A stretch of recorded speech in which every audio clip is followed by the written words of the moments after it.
Chapter 2. The First Clue. Nancy whirled around and was relieved to see that Mrs. Putney was safe. The blood-curdling scream must have come from the road. What was that? The widow was trembling. Someone's in trouble, Nancy exclaimed. It was a woman's voice. Nancy began running in the direction of the road. Mrs. Putney followed as fast as she could. Out of breath, Nancy reached the place where she had left her convertible. Togo was jumping from seat to seat, barking excitedly. "Maybe you know something, old boy," Nancy said, and led him out on a leash. She allowed him to lead her a short distance down the road. He began sniffing the ground, where Nancy noticed some fresh tire prints. Before they reached the first bend in the highway, she heard the muffled roar of a car engine. "A car must have been parked just out of sight," she murmured. "Now it's pulling away." Though she and Togo ran, the automobile had disappeared by the time they rounded the bend. The dog at this point seemed to lose interest. The woman who screamed must have been in the car, Nancy decided. But who was she? And why did she scream? It was too late to attempt pursuit. Thoughtfully, Nancy walked back to her own car, where Mrs. Putney anxiously awaited her. "Did you learn anything, Nancy?" "Nothing of importance. No one seems to be around here now." "It was such a horrible scream," Mrs. Putney shivered. "Please, let's leave. I feel so uneasy here, as if unfriendly spirits were watching." Nancy suddenly remembered the object in the grass which had drawn her attention just before she had heard the scream. "I'd like to return to the clearing for a minute or two," she said. "Mrs. Putney, why don't you wait here in the car?" "I believe I will," the widow agreed, quickly getting into the automobile. "But please hurry." "I will," Nancy promised. She started off through the woods with Togo. Though she did not for an instant share Mrs. Putney's belief that spirits were watching, the woods depressed her.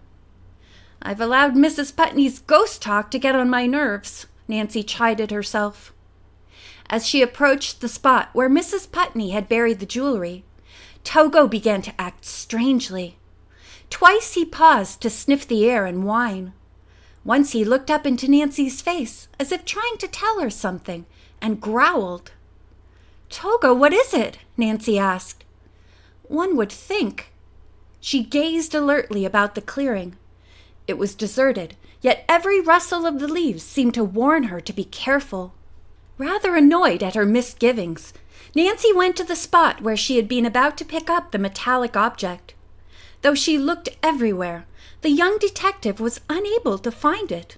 Now more than ever alert, she carefully looked at the ground.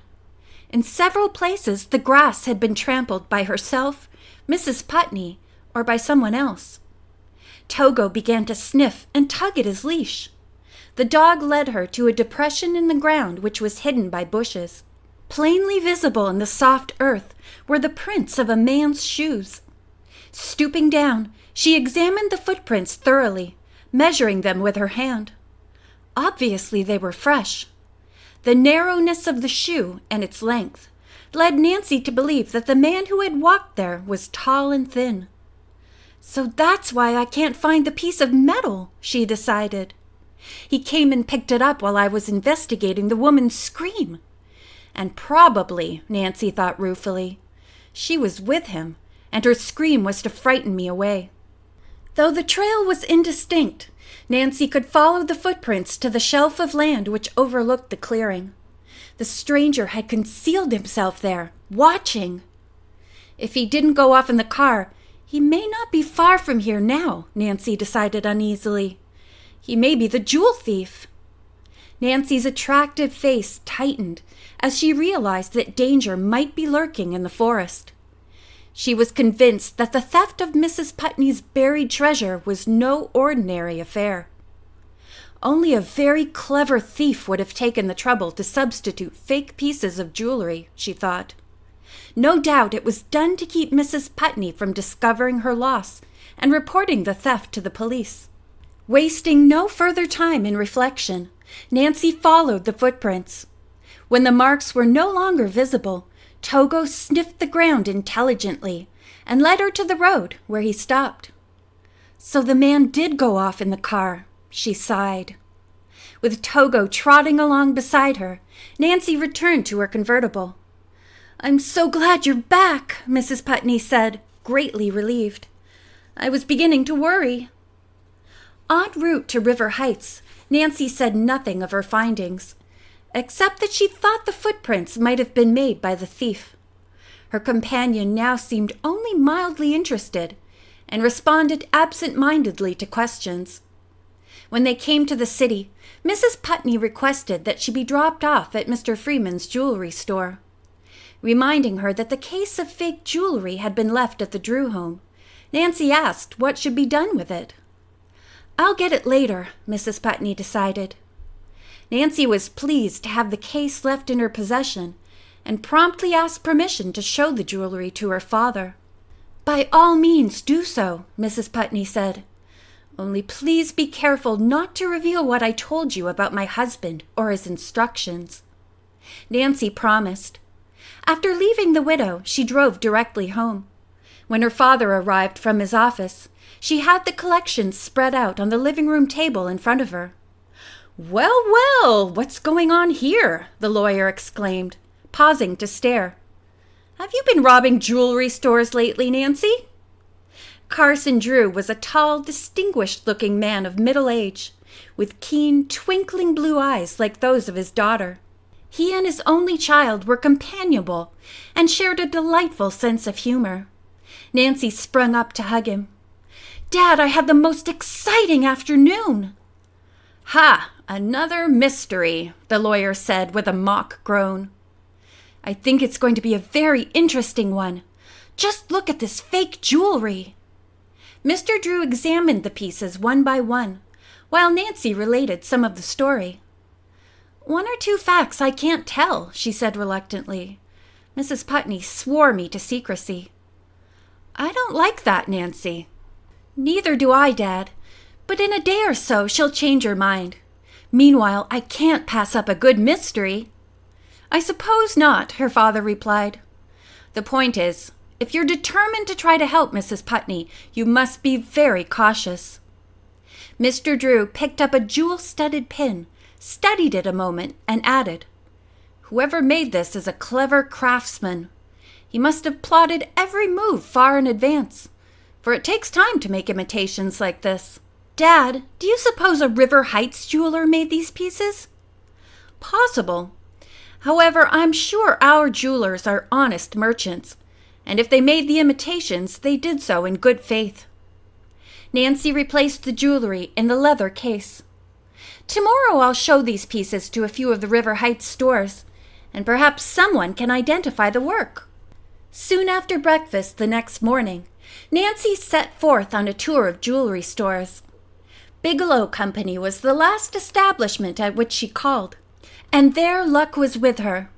Mr. Bigelow, one of the owners, stated positively that the imitations had not been made by his firm, but he gave Nancy a suggestion. "Look for a man named Howard Brex," the jeweler said. "He was a salesman and former designer for a New Orleans house. Used to sell jewelry to me. Not a bad-looking fellow. Tall, dark, slender, and a smooth talker. He was a slippery character, though. Finally went to prison for fraud. Maybe he's been released." Nancy became excited upon hearing this description of Brex. The footprints in the woods had been those of a tall, slender man. After thanking Mr. Bigelow for the information, Nancy hurried to her father's office. Perching herself on his desk, she asked him if he had any information about Howard Brex in his files. Ringing for his secretary, the lawyer sent for a certain loose-leaf file and fingered through the B's. "Brex was released a few months ago from a Louisiana penitentiary with time off for good behavior," Mr. Drew revealed. "You think he may be your thief?" "Oh, I do," she replied, thrilled at the possibility that she had uncovered a real clue. The arrival of a client cut short further conversation. Nancy telephoned Mr. Bigelow from the outer office and got the name of Brex's former employer in New Orleans. Then she started for home, a plan of action in mind. Upon arriving at the Drew house, she was pleasantly surprised to find two friends, Bess Marvin and another girl, George Fane, on the front porch. George, her dark hair cut in an attractive short style, was deeply tanned. By contrast, her plump cousin Bess was blonde and fair-complexioned. "I may have some news for you," Nancy hinted as they entered the house. She left Bess and George in the living room and went to telephone Mrs. Putney. After assuring the widow that her two assistants were girls, Nancy obtained reluctant permission to explain the circumstances of the case to Bess and George. Rejoining the girls, Nancy said, "How would you two like to go to New Orleans with me?" End of Chapter 2.